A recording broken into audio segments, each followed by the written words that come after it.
Anyone have anything they want to ask, Anan Chan?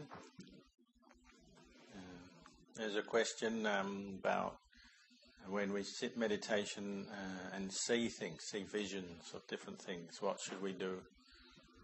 Jan was explaining the important thing is to just be aware of whatever visual image one sees, whatever the mind contacts during the meditation. But once you've established awareness of it, just let it go. Don't make anything out of it in your mind. Don't build it up into anything or get caught into craving to see or not to see. He said some people will see visions sometimes in their meditation, other people won't. The ones who don't see anything often want to see something. The ones who do see things often get fed up with it and wish that they didn't see things.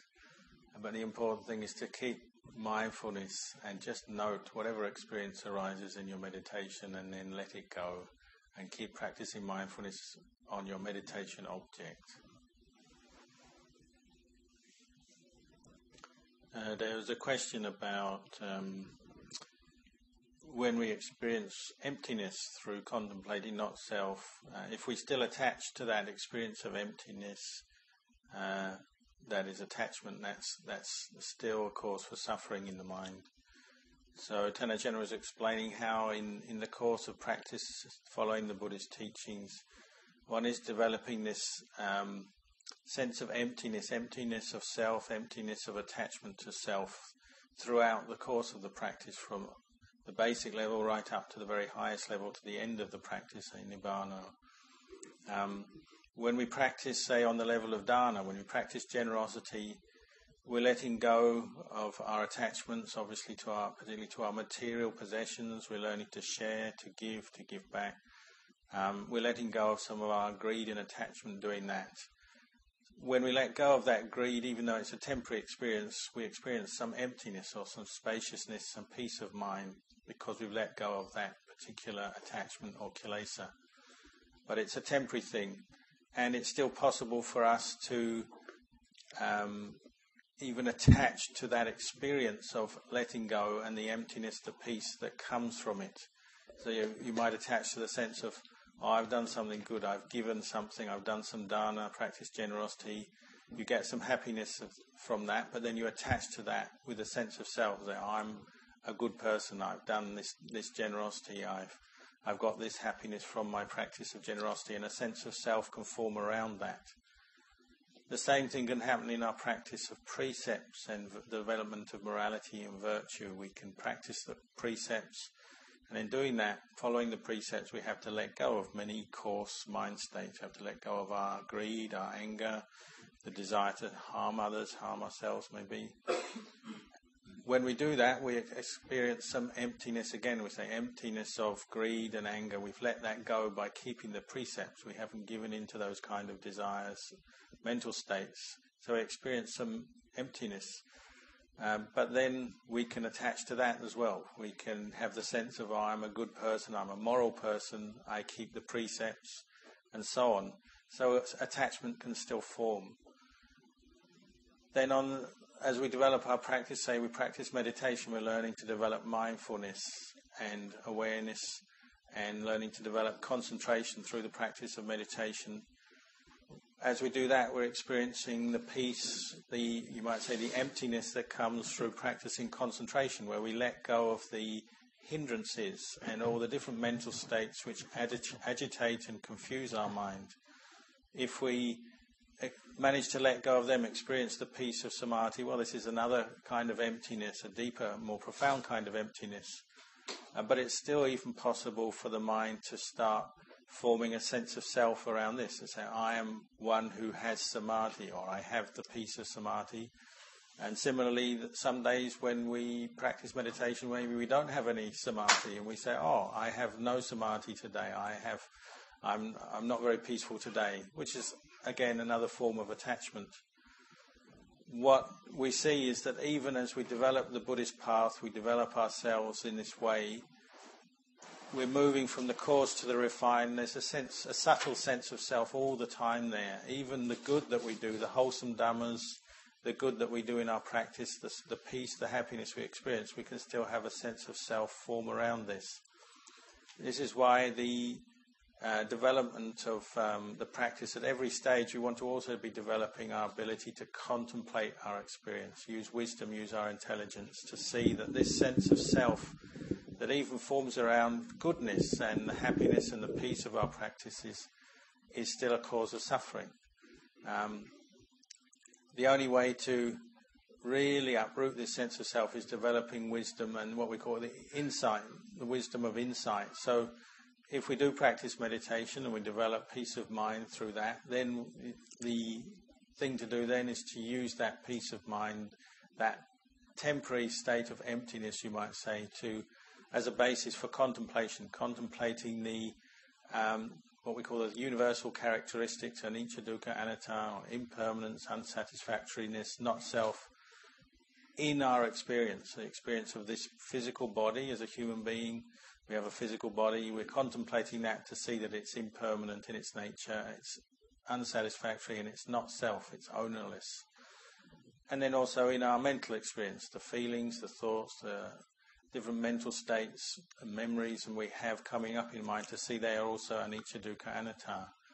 It's only then that we can start to uproot this attachment to this sense of self and to see, or really these things don't have any real essence of self, no substantial or lasting sense of self in them. They're conditioned things. This body is a conditioned thing. It's subject to birth, old age, sickness and death.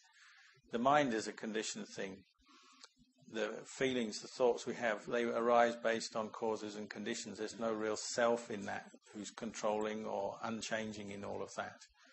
It's only by contemplating in this way then we can really experience the emptiness of the mind that's uprooted attachments, uprooted greed, anger, delusion, and uprooted this sense of self completely. But until we do that, at the very highest level, there'll always be this sense of self and attachment forming in our minds as we practice, and the results of the practice can be a cause for attachment to arise. So it's something to be aware of. This is why we say if we're still attached to the sense of emptiness, well, there's still a sense of self there's still a source of suffering. So when we practice, the important thing is to have faith and confidence in the Buddhist teachings, and then to put effort into the different aspects of the practice, to develop our generosity and kindness in the practice of dana, develop our virtue and morality through our sila, develop the practice of samadhi and develop the experience of the peaceful, concentrated mind, learn how to listen to the Dhamma and contemplate the Dhamma.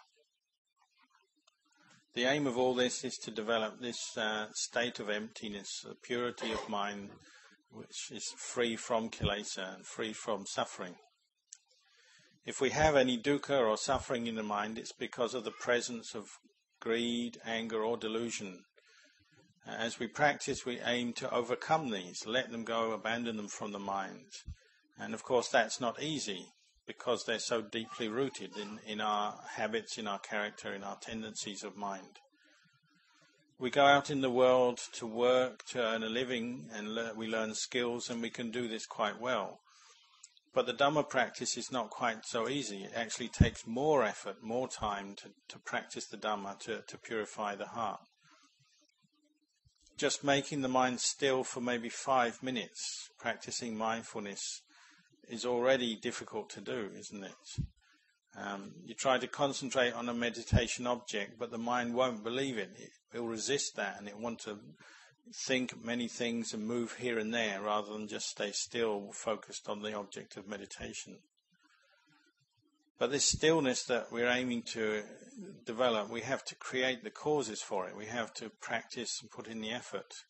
So we use a meditation object to focus our mindfulness. We use Buddho, Dhammo, Sangho, contemplate the breath, or we might practice contemplating this body as the 4 elements of earth, air, fire and water, and learn to fix the mind's attention on one of these elements. We contemplate the earth element, fixing the attention on the hardness of the body, the different aspects of this body that are hard and firm. The liquids are the water element, and so on. We contemplate to see how this body is made up of these elements, but ultimately there's no self in any of that. Lay people can practice this. It's not just something for monks to do. And it's through this practice that we develop insight into the lack of self in this form, in this body, and experience the emptiness of that. When we can see this body as the four elements, then there's no sense of it being a man or a woman, a person of this country or culture. All of that disappears. All one sees is just the truth, the true nature of this body, and sees that it's really anicca dukkha anatta. From that you can see that the whole world is the same. All the physical things of this world are just the same. They're made up of the four elements, and there's no self in any of them. When one has insight this way, when one contemplates anicca dukkha anatta regularly, continuously, then all kinds of insights can arise, and we can see the true nature of this world, both internally and externally. You might just see that all the people around you in this world are just beings heading towards death, because death is inevitable, and this body is a conditioned thing. It can't stay together indefinitely. When I was a lay person, I practiced like this, and these kind of insights used to arise, so that sometimes you could actually see people as just like heading towards their death, or see the anicca, the impermanence of, say, buildings or different material things around one. This is seeing with the internal Dhamma eye. Ordinary eyes might just see people and so on around one, but the internal Dhamma eye sees through the conventional reality and just sees the anicca dukkha anatta of experience. This kind of insight gives one the sense that this body is more like a house on fire. It's something that one has to leave and let go of, get away from. This is when we see the true nature, the true essence of this body and mind. This is what we call vipassana jnana, the 9 vipassana insight knowledges. It's natural that in the beginning of the practice we will have some attachment arise, and this sense of self will still be there, but never mind, keep practicing. What we're aiming to do is contemplate to the point where we start to become more detached, and we get a coolness of mind from this. As we lose our attachment for the material world and see through it, we can see that even if somebody brought us a huge pile of gold and put it in front of us, inwardly we know with our wisdom that we can't grasp and hold on to that for very long. When we die, we can't take it with us. What do we take with us at our death? It's the Dhamma that we've developed. It's the purity of insight that we've developed through our practice, and that's what goes with us. The piti and the sukha and the state of peaceful detachment, that's what we take with us when we die. And this comes from seeing the truth of anicca dukkha anatta in all our experience. When I was a lay person, I practiced like this, and I experienced piti and sukha on many occasions. Sometimes it would be very long-lasting, for 3 days and nights solidly. It wouldn't disappear. So please use this practice of Dhamma for your own benefit, because it will help you to understand and experience this state of emptiness and the coolness of a peaceful mind. So it's only through the practice that we'll be able to see and understand the Dhamma. It's only through training our mind in mindfulness and wisdom that we'll be able to understand exactly what conventional reality is, and to break through that, the normal delusion that attaches to conventional reality or superficial appearance of things, and experience the vimutti, the liberation, the mind that is free from kilesa. We can see that we've been affected by these kilesa, the mental defilements, attachments, for a long time now. It's only through training like this that we can actually free the mind from them. We are all aiming for the end of suffering. Nobody wants suffering. As lay people, we still have to get the basic necessities to live in this world, so shelter and food, clothing and so on. And we have to put a lot of effort into that, but we should leave some effort and some energy left for the practice, because in the end the 4 necessities, the basic necessities of life, they're not an end in themselves, they're only a means to an end, they're a means to support the practice. We have to learn how to practice meditation regularly. We have to learn how to maybe practice once in the morning, once in the evening. We have to dedicate ourselves to keeping the 5 precepts. We have to learn how to practice mindfulness throughout our day, even while we're at work. It's only practicing in this way that we'll actually come to experience the peace of mind that comes through samadhi. Sometimes when the mind does gather together and our mindfulness is continuous and the mind settles down, we'll experience rapture, piti, the piti and sukha that comes from a peaceful mind. With this we get a sense of fullness, lightness, body and mind, with a sense of fullness, and maybe tears will fall. This is because at least temporarily we've abandoned our attachment to greed, anger and delusion. And it's the fruition of developing kusala dhammas, wholesome dhammas, through our practice. Sometimes it can last for a long time, might last all day long, sometimes even for a whole month. So you have to see that when we're practicing, what we're doing is bringing the causes together for the mind to experience this. We have to create the right causes. I used to practice like this. Sometimes I would gain joy and rapture from my meditation, from understanding the Dhamma and contemplating the Dhamma, and from listening to Dhamma talks. The more I practiced, the more I experienced piti and sukha arising, the more this supported the arising of samadhi and clarity in the mind. Sometimes this experience would last for a whole month, when the mind would seem to be free and empty of kilesa. They say when you experience this, it's like your mind has reached its true home, or true dwelling place.